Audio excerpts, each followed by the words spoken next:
बागेश्वर धाम के पीठाधीश्वर पंडित धीरेन्द्र शास्त्री की सनातन एकता पदयात्रा का आज 8वां दिन। आज वृंदावन के गरुड़ गोविंद मंदिर पहुंचेगी पदयात्रा। पंडित धीरेन्द्र शास्त्री का ब्रिज में पहुंचने पर भव्य तरीके से स्वागत। ढोल नगाड़ों की धुन पर जमकर थिरके भक्त, भजन कीर्तन और गीतों पर झूमती दिखी महिलाएं।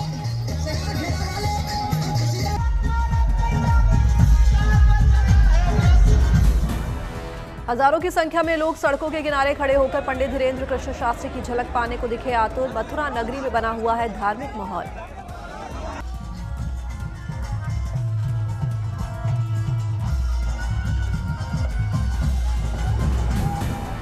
सोलह नवंबर को वृंदावन के छठीकरा में चार धाम श्री बांके बिहारी जी मंदिर पर जाकर समाप्त होगी ये यात्रा। सनातन एकता पदयात्रा की सुरक्षा में 3000 पुलिस के जवान तैनात। बागेश्वर महाराज ने कहा, यूपी में हम और ज्यादा सुरक्षित हैं। एक बार फिर इतिहास रचने के लिए तैयार है श्री राम की नगरी अयोध्या। विवाह पंचमी पर होगा भव्य ध्वजारोहण। प्रधानमंत्री मोदी और आरएसएस प्रमुख होंगे शामिल। 190 फीट ऊंची इमारत पर फहराया जाएगा त्रिकोण आकार का ध्वज। महोत्सव के लिए आमंत्रित लोगों में श्रद्धालुओं को दी गई है वरीयता। आमंत्रित अतिथियों के लिए की गई है 1600 कमरों की व्यवस्था। कार सेवकपुरम, राम सेवकपुरम और तीर्थ क्षेत्रपुरम में भी ठहरने का इंतजाम। सुरक्षा के लिहाज से 24 नवंबर की शाम से बंद कर दिए जाएंगे रामलला के दर्शन, जो 26 नवंबर की सुबह 7 बजे से होंगे पुनः प्रारंभ। विवाह पंचमी की शोभा यात्रा भी होगी विशेष आकर्षण। रामनगरी के लगभग 15 मंदिरों से निकलेगी भव्य राम बारातें। देश भर में लगातार बढ़ रही है ठंड। मौसम विभाग ने 7 राज्यों में शीतलहर का जारी किया अलर्ट। दिल्ली, उत्तर प्रदेश, मध्य प्रदेश, छत्तीसगढ़ और राजस्थान में तापमान गिरेगा। सुबह तेज हवाएं चलेंगी। बिहार, झारखंड, बंगाल में ठंड का अलर्ट जारी। मौसम विभाग के अनुसार आने वाले दिनों में बढ़ेगी ठंड। तापमान में आएगी भारी गिरावट। पहाड़ी राज्यों में उत्तराखंड, हिमाचल और कश्मीर में बर्फबारी का अलर्ट जारी। देश के 3 राज्यों में भारी बारिश का अलर्ट जारी। तमिलनाडु, केरल, महाराष्ट्र में 19 नवंबर तक होगी बारिश। बर्फबारी के साथ हिमाचल प्रदेश में कड़ाके की ठंड ने दी दस्तक। विंटर सीजन की सबसे सर्द सुबह रही आज। रोज रात होते तापमान में 2 से 3 सेल्सियस की गिरावट। ऊंचे पहाड़ी इलाकों में माइनस के नीचे लुढ़का पारा। राज्य के कई जिलों में न्यूनतम तापमान 5 डिग्री से भी कम रिकॉर्ड किया गया।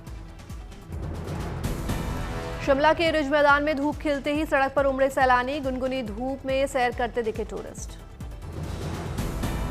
मौसम खुशनुमा होते ही शिमला के पर्यटन कारोबार की बड़ी रफ्तार। प्रदूषण से बेहाल दिल्ली एनसीआर के लोगों की पहली पसंद शिमला। बागेश्वर जिले में कड़ाके की ठंड से बढ़ी लोगों की मुश्किलें। ठंड से बढ़ने के लिए अलाप ताप रहे हैं लोग। कौसानी और कपकोट के ऊंचाई वाले क्षेत्रों में गिरा पारा। आज भारत और दक्षिण अफ्रीका के बीच खेला जाएगा सीरीज का पहला टेस्ट मैच। कोलकाता के ईडन गार्डन में भिड़ेंगी दोनों टीम। ईडन गार्डन्स के मैदान पर 6 साल बाद खेला जाएगा टेस्ट मैच। आखिरी बार 2019 में भारत और बांग्लादेश के बीच खेला गया था day night test. Home ground पर खेल रही टीम इंडिया का पलड़ा भारी। भारत में दोनों टीमों के बीच हुए कुल 19 टेस्ट मैच में से 11 मैचों में टीम इंडिया को मिली जीत। साउथ अफ्रीका के नाम रहे सिर्फ 5 मैच। 16 दिसंबर को अबू धाबी में होगा आगामी आईपीएल सीजन 2026 का ऑक्शन। खिलाड़ियों की लगेगी बोली। आईपीएल की पहली ट्रेड डील का ऐलान। मुंबई इंडियंस ने ऑलराउंडर शार्दुल ठाकुर को 2 करोड़ में खरीदा। पोरबंदर में सेना के शौर्य का गवाह बना आसमान। तीनों सेनाओं का दिखा जबरदस्त तालमेल। त्रिशूल अभ्यास के तहत सेना और वायुसेना की संयुक्त क्षमता का शानदार प्रदर्शन। ऑपरेशनल तैयारियों की मिली झलक। आसमान में दिखी जांबाजों की जुगलबंदी। भारतीय सशस्त्र बलों ने साबित किया किसी भी मिशन के लिए पूरी तरह तैयार। अभ्यास के दौरान नौसेना, थलसेना, वायुसेना के जवानों ने ड्रोन हमलों से निपटने का भी किया प्रदर्शन। अभ्यास का रोमांचक नजारा देख खुश हुए लेफ्टिनेंट जनरल धीरज सेठ। एयरबॉर्न फोर्सेस और सुदर्शन चक्र कोर की सराहना की।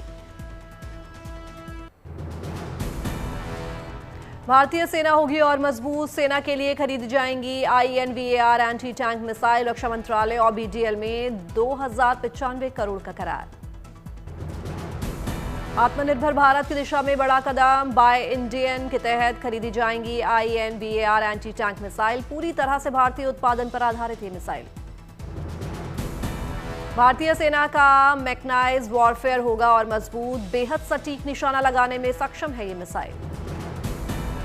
T-90 टैंक के फायर पावर को बढ़ाएगी INBAR मिसाइल। एक उन्नत laser guided anti tank missile है INBAR। पहले से ज्यादा सुरक्षित और प्रभावी तरीके से लड़ पाएगी भारतीय सेना। दुश्मन के टैंक्स को दूर से ही नष्ट करने में सक्षम है ये सिस्टम। बिहार में चुनाव खत्म होते ही ट्रेन में बढ़ी यात्रियों की भीड़। समस्तीपुर स्टेशन पर टिकट के लिए लगी यात्रियों की लंबी कतार। समस्तीपुर स्टेशन पर भीड़ को देखते हुए रेल पुलिस सतर्क, प्लेटफॉर्म पर तैनात किए गए अतिरिक्त जवान। अहमदाबाद में अंतर्राष्ट्रीय पुस्तक महोत्सव 2025 का आगाज। CM भूपेंद्र पटेल और धर्मेंद्र प्रधान हुए शामिल।